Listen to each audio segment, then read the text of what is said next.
What's going on, everyone? This is Sheets, and we're going to be doing our early look at the MLB slate for this evening. I'm not going to be around later because I'm actually going to be at the Yankee game tonight. So Bobby's going to be handling the live before lock stuff solo. Yesterday was a pretty miserable night for me DFS-wise because all the chalk kind of held. And when that happens, that's usually what's going to happen. What we're going to do today, and by the way, for those that were present at the live stream last night, we had a kind of a special guest, Nika, on that we just dragged her on at the last second, just to kind of test some saber sim settings and things like that. I like doing that kind of thing, so look for more of that kind of spontaneous guests if it calls for it. So what we're going to do is I'm going to go through game by game and go through what's up in it, go through the best plays and things like that. And then what I want to do is I want to do two different builds just to kind of show you what baseball can kind of be. Like one that just kind of highlights the best plays and one that really factors in the sims. And just to see this incredible delta that you have between what your lineup construction looks like pre-simming and what your lineup construction looks like post-simming. This even more so than hockey. Hockey, pretty close, but baseball is just so different when you start applying the contest sims. And because what that does, that really factors in ownership in a very dramatic way. Okay, so I mean, first things first, there's a weather game that we kind of have to deal with here, and that is the Coors game. Now, the thing is that Colorado usually kind of plays. In other words, they play through, a lot of stuff in Colorado, but it's something you definitely have to keep an eye on here. Everything else is sort of okay. I wonder if the Boston game is even on the slate. I guess not. So nothing is really that big of a deal here. I mean, Yankees game is fine. I was worried about that game because I was going to it. But everything else looks kind of strange. Strangely absent of weather issues, except for Detroit and Colorado. Right now, Roth has it as orange. And it's kind of a tough call because they're going to be popular, Detroit, but usually they end up playing. That is true. No teeth. That is true. Anyway, let's just get started game by game, and then we'll do the builds. It looks to be a very straightforward slate when it comes to who the best plays are. With respect to the pitching, like hitting, you can go a lot of different ways, but pitching looks pretty clear to me. And right off the bat, I mean, Clark. What are you kidding me? Okay, so Clark Schmidt against Fernando Cruz. I have been to 6 Yankee games, I think, in the last 2 seasons. And this is going to be the 4th time I see Clark Schmidt. I mean, you've got to be kidding me. That's really funny. Anyway, I don't have interest in either of these pitchers. They just don't rate even top 10 for me. I mean, and as far as the hitting goes, though, I would have thought that these teams would show up a little bit better, but not really. I don't have either San Diego or the Yankees even near the top of my value ratings. So I guess this game I'm going to go to, but not root for anything from a DFS perspective. All right, Philadelphia against Tampa. Let's see, pitching wise here. Okay, so Zach Wheeler, and then kind of looks like maybe a bullpen game. I'm not even sure who they have pitching for Tampa, but nonetheless, I do have Zach Wheeler as one of the top options. Oh, it's Drew Rasmussen. Sorry. So I do have Zach Wheeler as one of the top options on the slate. Really kind of stands out as one of the top 3. And as you'll see, I mean, I have a real clear top 3 pitching triumvirate, and we'll see if I actually get to them when we start applying the sim settings, as I kind of alluded to earlier. But I have Zach Wheeler right. I have him rated 2nd. Okay. Very, very strong play. And I'm not really getting Rasmussen rated too well at all.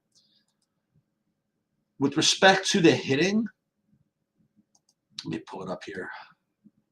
Not really. I mean, honestly, I have Tampa rated. I mean, Philly, for example. The Tampa I have near the bottom. I have Philly actually kind of rated near the bottom as well. So I think both these first two games, the hitting is not really intriguing, but I certainly think Zach Wheeler is one of the top three pitchers. So from the first two games, we just have Wheeler and pretty much nothing as far as I'm concerned. All right, Reds and Braves, and this is where I get the top option on the slate. I'm actually going. I was looking at the FanDuel order. Let me just make sure that it's the same. 1 second.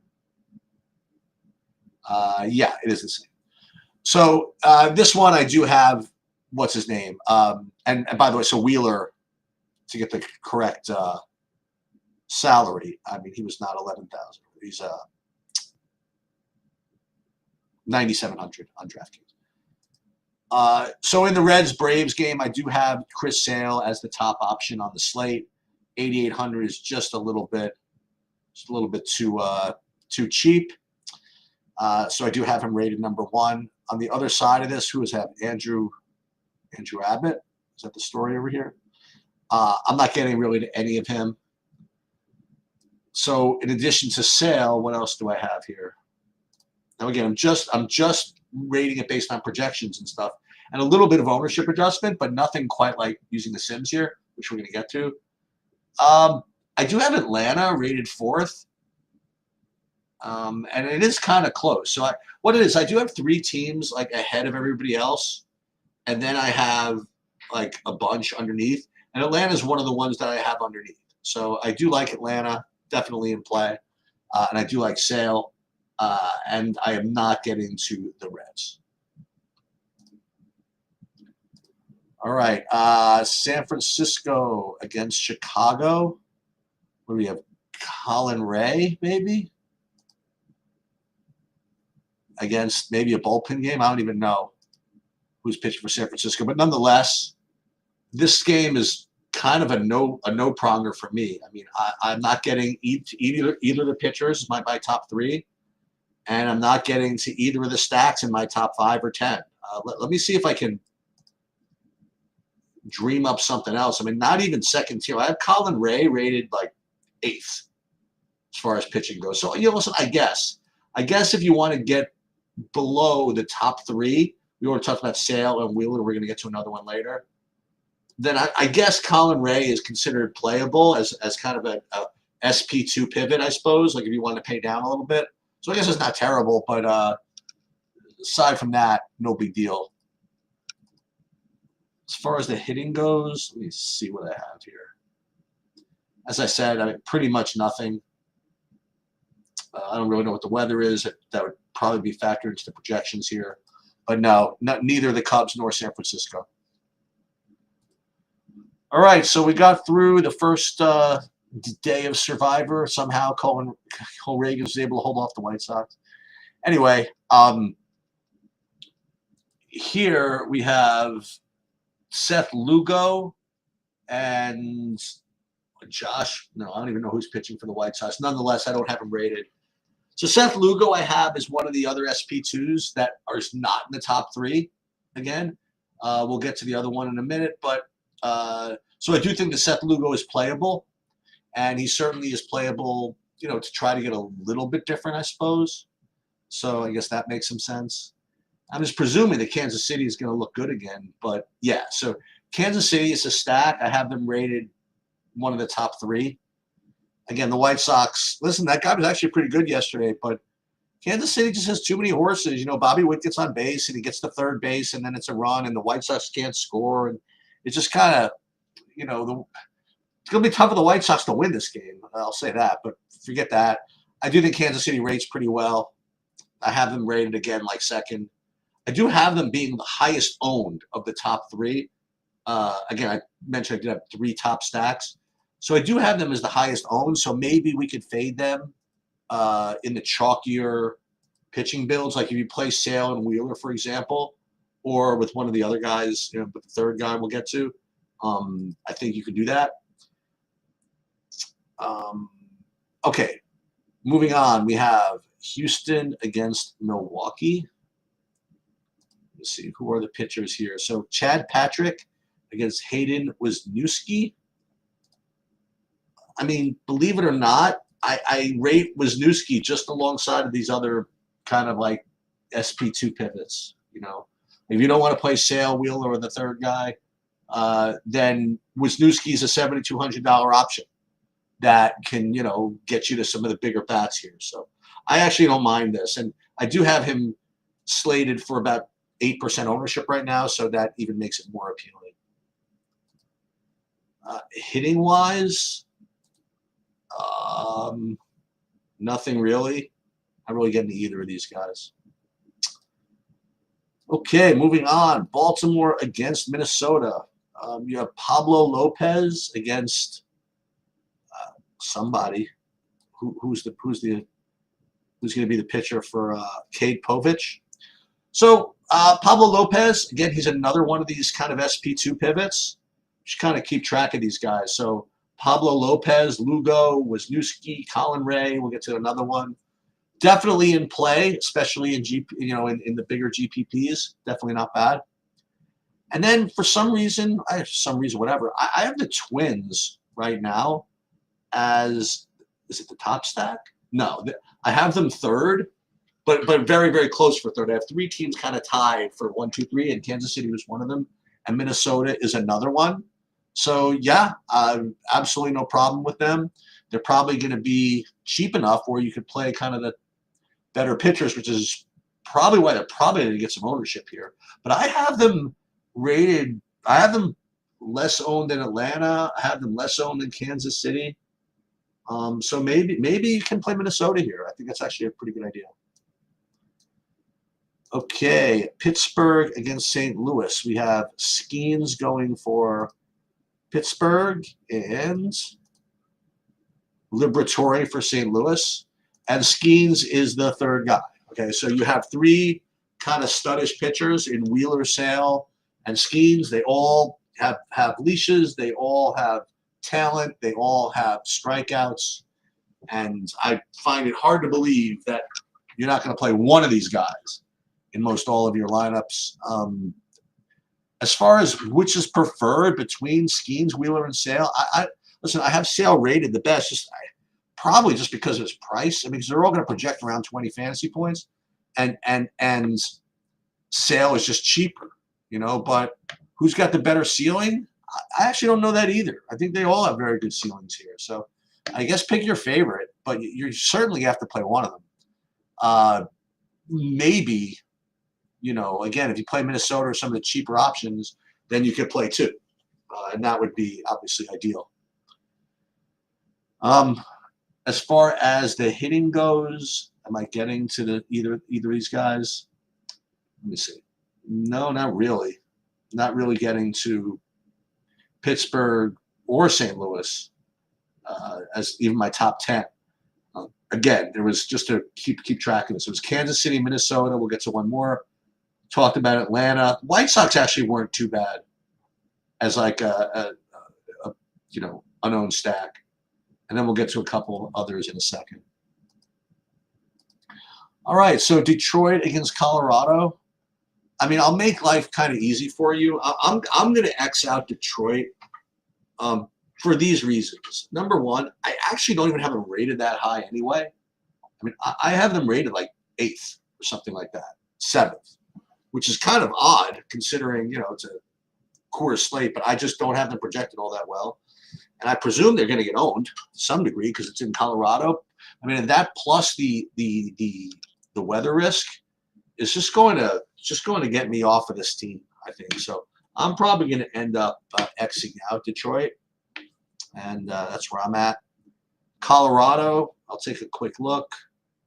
I don't have Colorado rated very well at all. So for me, this game is probably going to be kind of a cross-off. All right, moving on rather quickly. Toronto against the Angels. So who do we have here? We have Tyler Anderson and I guess kind of a bullpen game. I have no interest in these pitchers. I will say that although I don't have Toronto rated well, I have a feeling that playing them is not such a bad idea. I mean, Tyler Anderson can, he can give up some stuff. And I have Toronto extremely low owned here. So maybe that's something. And what you could do is you could game stack this, because I actually do have the Angels rated like decently. Okay. So I think this is kind of a sneaky game stack here, both Toronto and the Angels. All right. Just a couple more here. We have Mets and Arizona. Zach Gallen against David Peterson. Zach Gallen, tough matchup here. Otherwise, I would say that his projection is probably low. And likewise, David Peterson, same thing. I would say tough matchup here, but if not for the matchup, his projection I think would be kind of low. But this is why we have this. This is why the projections reflect the matchup. So I'm not getting either of these pitchers, but it's one of those situations I talk about a lot where the pitchers are just good enough to keep me off the hitting, and the hitting is just good enough to keep me off of the pitching. So this game is probably just going to be a fade for me. And then finally, we have Seattle against Oakland. And this is, okay, pitching-wise, I'm not getting to either Springs or I don't even know who's pitching on the other side of this, or Emerson Hancock for Seattle. But I do have Seattle rated as the top overall stack on the board this week. Today. And the reason I mention it is right now I have them, projected, with some ownership, not the highest owned, but with some ownership. But if they get too popular, I mean, Jeffrey Springs, he can bring it sometimes. I mean, he's got only a 12-point projection, so he's not going to show up. But I have this weird feeling that if you run the Sims and you get updated ownerships where Seattle might be a little more popular, then maybe, just maybe, Springs can kind of show up. So we kind of blasted through, and I'm not getting into Oakland here either. But I wanted to do an exercise. I want to run lineup builds with without running the Sims and then with running the Sims. And I'm just going to use the Saber Sim projections, and we're going to just kind of run it, just totally pure. Okay. So we'll change a couple of things. We won't make any changes to the min salary or max salary. Should I tell what stacks to put in? No, I'm not going to do anything. Okay. We're just going to build the lineups. And then what I'm going to do is we're going to take a look and see what we would get when you just rate it by Saber score. And then what we're going to do is compare that to what we would get after we run the contest Sims.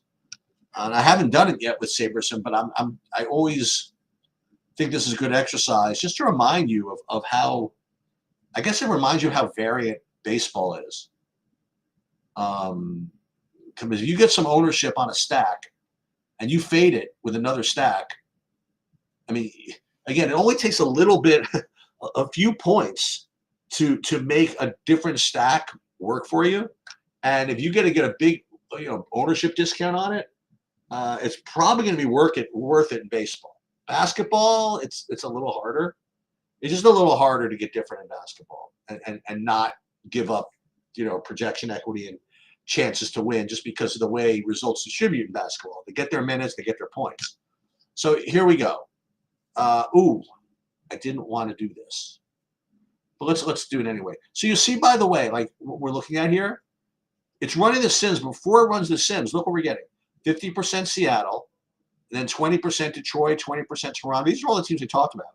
20% Kansas City, 20% Philly. And you see it's being rated by Saber score. But you see it's running the Sims here. Let's see what this whole thing looks like after the Sims are applied. I couldn't even guess. Let's see. And ready, and boop. So once you apply the contest Sims, it's like a totally different world. Now you have 35% Baltimore, and then 21% Chicago, White Sox.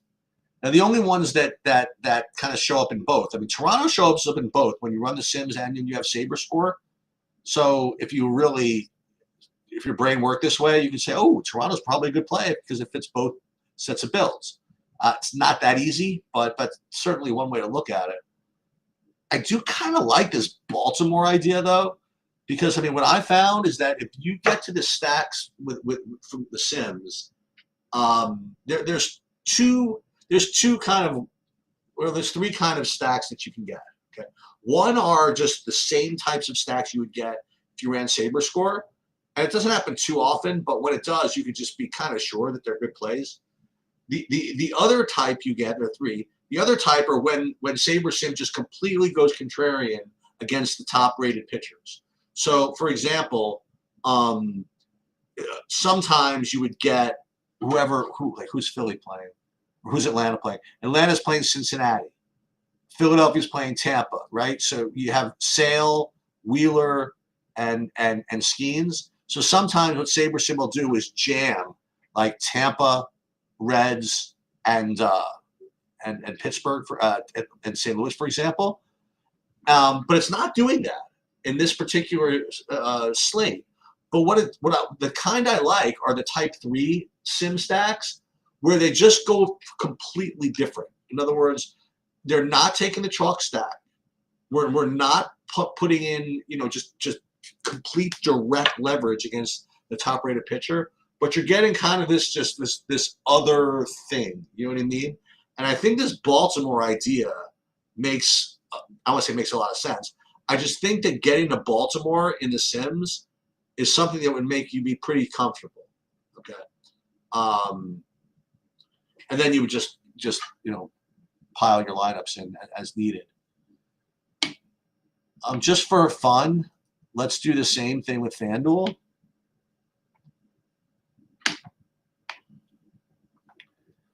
And in doing so, we'll take a look and see what we'd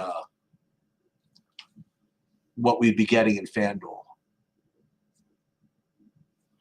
I want to guess, actually, before this comes up. So, first of all, pitching-wise, here's my FanDuel sheets, by the way. You'll see, I mean, it just looks like Sale and Wheeler. And then as far as stacks go, let's see what it would look like. Same thing, Minnesota, Seattle, KC. The Athletics show up a little bit more over here, so that's interesting. So let's see what we would actually get. And again, we gotta watch it because we have it set to automatically run the Sims after running the straight 5,000. So we got to take a look at it rated by Saber Score before it changes.